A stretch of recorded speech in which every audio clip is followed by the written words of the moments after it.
दोस्तों, क्या होगा अगर आपको उस भगवान का पता मिल जाए जिसने आपको बनाया है और आप वहां पहुंच भी जाएं, तो ऐसे में आप क्या करेंगे? उनसे वरदान मांगेंगे या कुछ और? इस चीज को फैक्चुअल तरीके से प्रेजेंट करेगी आज की ये मूवी, जिसका नाम है प्रोमेथियस। दोस्तों, इससे पहले कि हम मूवी में आगे बढ़े, मेरी आपसे गुजारिश है कि अगर आपने हमारे चैनल को सब्सक्राइब नहीं किया है अब तक, तो सब्सक्राइब करके बेल आइकन जरूर दबा लें ताकि ऐसी ही शानदार मूवीज आपसे मिस ना हो। तो बढ़ते हैं मूवी की तरफ। मूवी की शुरुआत में हमें दिखती है 10,000 साल पहले की पृथ्वी, जहां होते हैं माउंट एवरेस्ट से भी ऊंचे पहाड़ और झरने।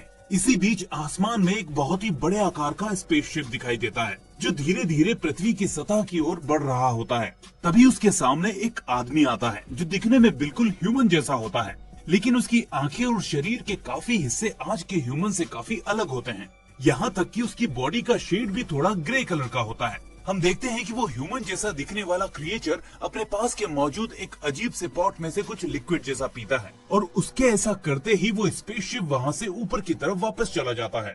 फिर उस क्रिएचर के शरीर में कुछ होने लगता है और उसकी स्किन गलने लगती है। धीरे धीरे उसकी स्किन के साथ उसके बाकी अंग भी गलने लगते हैं और फिर वो नीचे झरने में गिर जाता है। झरने में गिरते ही उसका डीएनए भी नष्ट होने लगता है और उसकी बॉडी पानी में घुल जाती है, जिसके थोड़ी देर बाद पानी में उसके सेल्स का रिक्रिएशन शुरू होता है और एक नए डीएनए का निर्माण होने लगता है। ये वही डीएनए होता है जिससे आज के मानव जीवन की शुरुआत होती है। खैर, इसके बाद मूवी आती है सन 2090 में, जहां हमको दिखते हैं कुछ साइंटिस्ट जो स्कॉटलैंड में कुछ खोजबीन कर रहे हैं। उस टीम को लीड कर रहे होते हैं दो डॉक्टर्स, जिनका नाम होता है डॉक्टर चार्ली हॉलवे और डॉक्टर शॉ।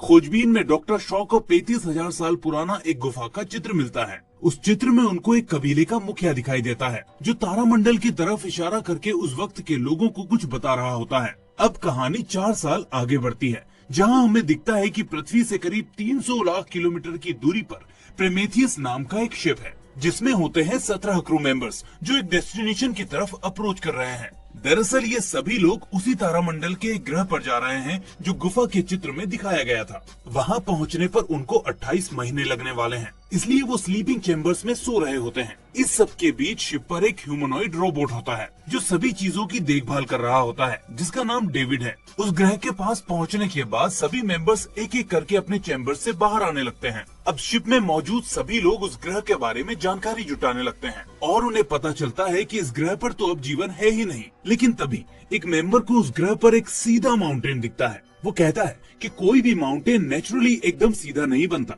इसको जरूर किसी ने बनाया है, हमें इसके पास जाना चाहिए। इसके बाद सभी मेंबर्स स्पेसशिप को उस माउंटेन के पास उतारने के लिए तैयार हो जाते हैं, और जैसे ही वो उसके और करीब पहुंचते हैं तो उनको समझ में आ जाता है कि ये कोई नेचुरल स्ट्रक्चर नहीं है, इसको जरूर किसी ने बनाया है। ये सब देखकर सभी लोग शिप से बाहर निकलकर उस स्ट्रक्चर का मुआयना करना चाहते हैं, लेकिन पायलट कहता है कि दिन ढलने में कुछ ही घंटे बचे हैं, इसलिए हमें कल जाना चाहिए। लेकिन कुछ साइंटिस्ट ऐसा नहीं मानते। वो कहते हैं कि हम लोग उसका थोड़ा बहुत इन्वेस्टिगेशन करके वापस आ जाएंगे। इसके बाद सभी अपने सूट पहनने लगते हैं। हालांकि उस ग्रह पर ऑक्सीजन होती है, लेकिन CO2 की मात्रा ज्यादा होने की वजह से सभी अपने अपने हेलमेट्स भी लगा लेते हैं। इस बीच सभी लोगों के साथ साथ डेविड भी उस हेलमेट को लगाने लगता है। तभी चार्ली नाम का एक क्रू मेंबर उससे कहता है कि तुम तो सांस लेते नहीं हो, तुम क्यों हेलमेट पहन रहे हो? इस पर डेविड कहता है कि उसे इंसानों जैसा बनना है, इसलिए वो हेलमेट पहनना चाहता है। दरअसल डेविड का सॉफ्टवेयर इस तरह से प्रोग्राम किया हुआ होता है कि वो किसी भी चीज को आसानी से समझ जाए और जल्दी सीख जाए, और इसी वजह से उसको इस ग्रह पर भी भेजा गया था। खैर, अब सभी लोग उस जगह के लिए निकल पड़ते हैं और एक 3D स्कैन प्रिंटिंग टेक्नोलॉजी की मदद से उस स्ट्रक्चर का पूरा नक्शा बना लेते हैं। और जैसे ही वो नक्शा कंप्लीट होता है, सभी को पता चलता है कि वो स्ट्रक्चर कुछ और नहीं बल्कि एक शिप है, जिसमें वो देवता आए थे जिनके चित्र उस गुफा में मिले थे। अंदर जाकर उन्हें ऊपर से पानी गिरता हुआ दिखता है, तो चार्ली कहता है कि ये सूरज की गर्मी से बनने वाली पानी की बूंदें हैं। वो कहता है कि यहाँ का टेम्परेचर हमारे अनुकूल है और अगर हम चाहें तो बिना हेलमेट के भी यहाँ अंदर सरवाइव कर सकते हैं। और इतना कहते ही वो अपना हेलमेट निकाल देता है। सभी ये देखकर हैरान हो जाते हैं और एक एक करके सभी अपने हेलमेट उतार देते हैं। वहीं इतनी देर में डेविड को कुछ बटन्स का पता चलता है। वो इतना होशियार होता है कि बहुत जल्दी उन बटन्स को ऑपरेट करना समझ जाता है और उनको प्रेस करता है। प्रेस करते ही सभी के सामने कुछ बड़े बड़े आकार के लोगों की आकृति आने लगती है। दरअसल ये उस वक्त की एक CCTV जैसी रिकॉर्डिंग थी, जिसको डेविड ने गलती से ऑन कर दिया था। रिकॉर्डिंग में सभी क्रिएचर एक साथ कहीं जा रहे होते हैं। ये देखकर क्रू मेंबर्स भी उसी रास्ते पर आगे बढ़ने लगते हैं। तभी हम देखते हैं कि सभी क्रिएचर एक दरवाजे के अंदर चले जाते हैं, लेकिन एक मेंबर के अंदर जाने से ठीक पहले उसका दरवाजा बंद हो जाता है और उसका सर कट जाता है। जैसे ही सभी क्रू मेंबर्स उस जगह पर पहुंचते हैं तो देखते हैं कि वहां सच में एक लाश पड़ी हुई है, जिसके सर का नीचे का हिस्सा उनको कमरे के बाहर दिखाई देता है। यहाँ डेविड अपना दिमाग फिर से चलाता है और बटन्स को ऑपरेट करके उस रूम को ओपन कर लेता है। अंदर वो देखते हैं उस लाश का कटा हुआ सर, जो उसके बाकी के शरीर की तरह ही बहुत बड़ा होता है। अंदर उन्हें एक बहुत ही बड़ी पेंटिंग दिखाई देती है, जो हूबहू गुफा में मिलने वाले बड़े आदमी जैसी दिख रही होती है। इसके अलावा उन्हें अंदर कुछ आर्टिफिशियल पॉट्स दिखते हैं, जिसमें एक काले कलर का लिक्विड भरा होता है। इतनी देर में उस रूम में कुछ बदलाव आने लगते हैं, जिससे वो पेंटिंग पिघलने लगती है। डॉक्टर शॉ कहती है कि हम लोगों के ये दरवाजा खोलने से यहाँ के टेम्परेचर में बदलाव आ गया है और इसलिए ये पेंटिंग पिघल रही है। हमें यहाँ से फौरन निकल जाना चाहिए। इस बीच डेविड उस काले लिक्विड को ठीक से देखता है और सभी से कहता है कि ये जीवन की निशानी है। वो बताता है कि ये लोग दूसरे ग्रह पर अपनी सभ्यता पहुंचाने के लिए नए जीवन की खोज कर रहे थे और कुछ हद तक सफल भी हो गए थे। वो बाकी एनालिसिस कर ही रहा होता है कि तभी उनके शिप से कैप्टन का फोन आता है कि थोड़ी देर में वहाँ एक तूफान आने वाला है, इसलिए सभी लोग वहाँ से निकल आओ। इतना सुनकर डॉक्टर शॉ उस एलियन का सर अपने साथ ले जाने की तैयारी करती है और डेविड चुपके से एक आर्टिफिशियल पॉट भी अपने साथ ले जाता है। वो ऐसा क्यों करता है ये हमें आगे पता चलेगा। इसके बाद सभी अपने शिप पर वापस आने लगते हैं। तूफान की वजह से सभी को इतनी जल्दी होती है कि डॉक्टर शॉ के पास से वो सर बाहर ही गिर जाता है, जिसको लेने वो जल्दी से बाहर आ जाती है। इसी बीच वो तूफान की चपेट में आ जाती है, लेकिन डॉक्टर चार्ली उसे बचा लेता है। सभी अंदर आ जाते हैं तो पता चलता है कि अभी टीम के 2 क्रू मेंबर्स उसी शिप के अंदर हैं। इसलिए कैप्टन उनसे कहता है कि वो रात यहीं गुजारे, क्योंकि बाहर तूफान है, इसलिए सुबह कुछ लोग उनको ले आएंगे। इधर डेविड उस पॉट को ध्यान से देख रहा होता है, जिसमें उसको जीवन होने के संकेत मिले थे। वो उस पॉट को खोलता है, जिसमें उसको वहाँ के लोगों का डीएनए मिलता है। वो उस डीएनए की एक बूंद को बाहर निकाल लेता है और डॉक्टर चार्ली के पास जाता है। बातों ही बातों में वो डॉक्टर से कहता है कि आप इस ग्रह पर जीवन की तलाश और उनके रहस्य को सुलझाने के लिए किस हद तक जा सकते हैं।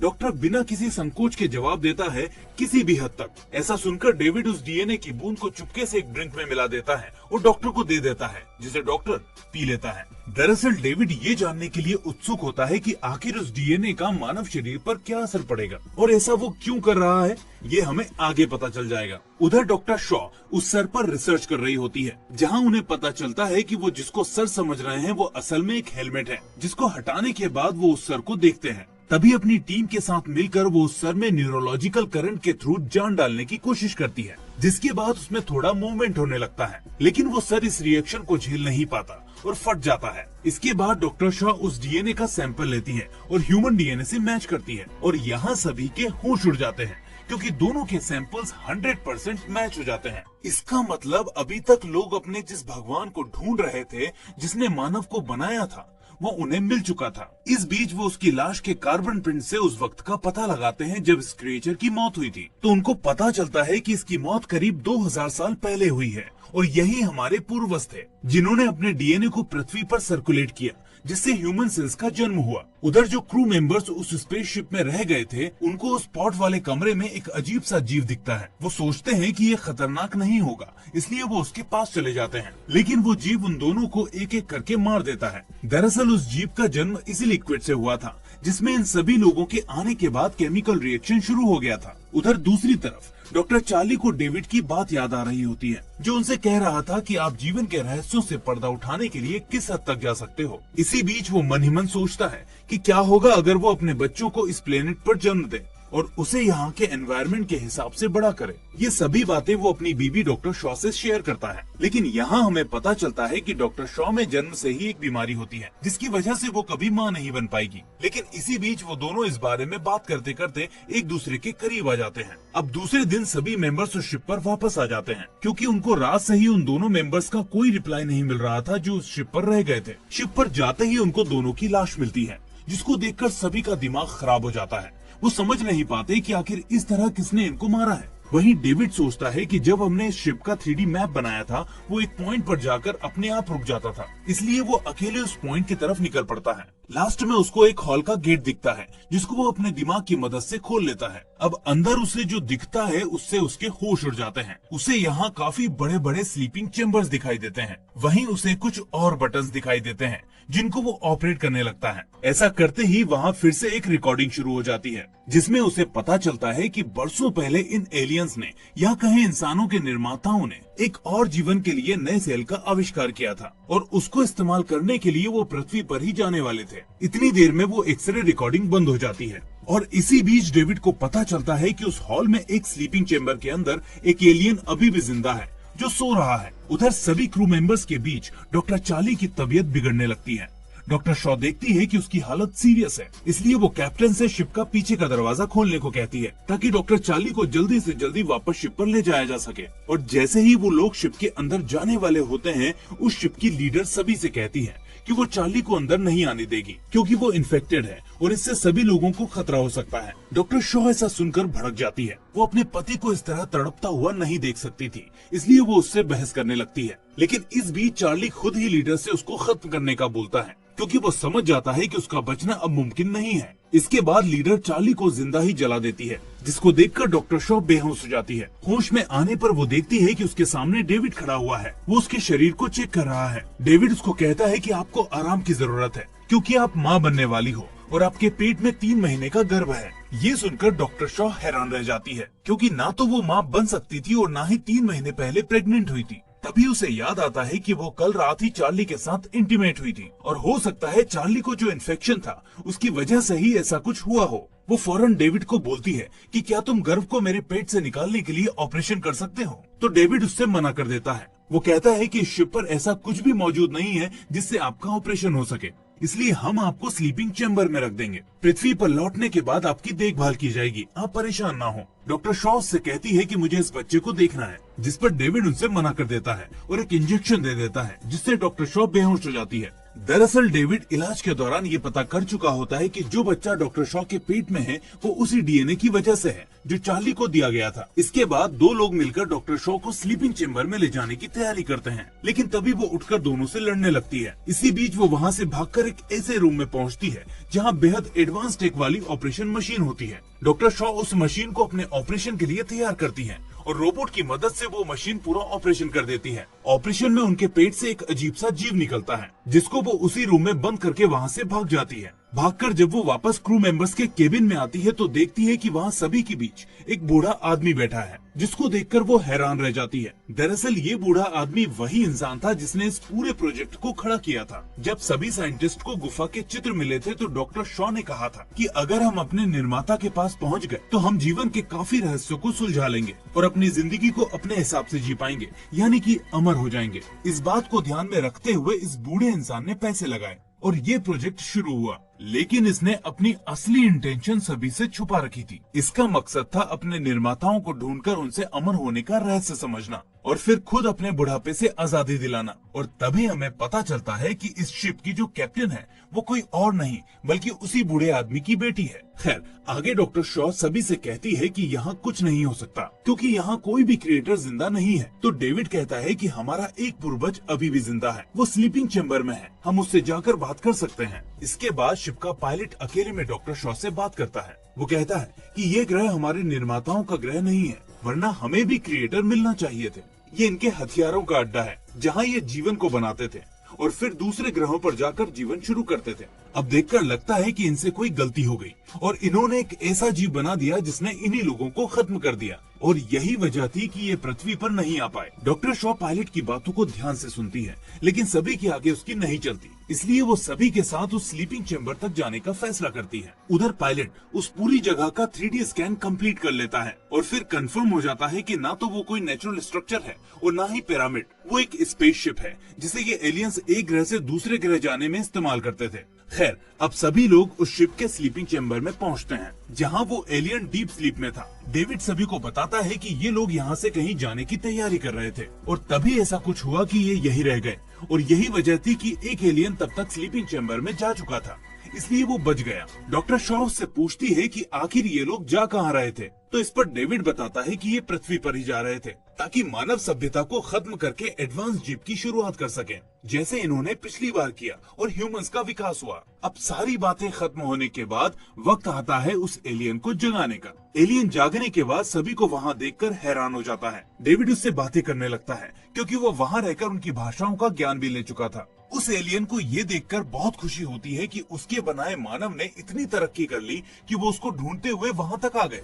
वो डेविड के सभी सवालों का जवाब देने लगता है, लेकिन तभी डेविड उसको बताता है कि हम यहाँ तुमसे मिलने नहीं आए, बल्कि हमारे लीडर हमको यहाँ इसलिए लाए हैं ताकि हम तुमसे जीवन का राज समझ पाएं और अपने जीवन चक्र पर काबू पाकर हमेशा के लिए अमर बन सके। उसकी ये बात एलियन को पसंद नहीं आती। वो समझ जाता है कि इंसानी प्रजाति सेल्फिश हो चुकी है, इसलिए वो पहले वहाँ मौजूद सभी लोगों को मारता है और फिर डेविड का सर उखाड़कर फेंक देता है। इस दौरान डॉक्टर शॉ किसी तरह अपनी जान बचाकर भाग जाती है। अब वो एलियन समझ चुका होता है कि मानव जाति को खत्म करना ही होगा, नहीं तो ये यूनिवर्स के सिस्टम को बदलने की कोशिश करते रहेंगे। इसलिए वो अपने शिप को उड़ने के लिए तैयार करता है और पृथ्वी के लिए उड़ान भरता है। वहीं डॉक्टर शॉ पायलट और कैप्टन को बताती है कि ये एलियन अपने शिप से जा रहा है, हमें इसे रोकना होगा। लेकिन कैप्टन कहती है कि हम उसको नहीं रोकेंगे, अब यहाँ बहुत खतरा है, हमें अभी पृथ्वी के लिए निकलना होगा। लेकिन डॉक्टर शॉ उसे बताती है कि वो एलियन पृथ्वी के लिए ही जा रहा है और जब तक हम वहाँ पहुँचेंगे वो हमारे ग्रह को खत्म कर चुका होगा।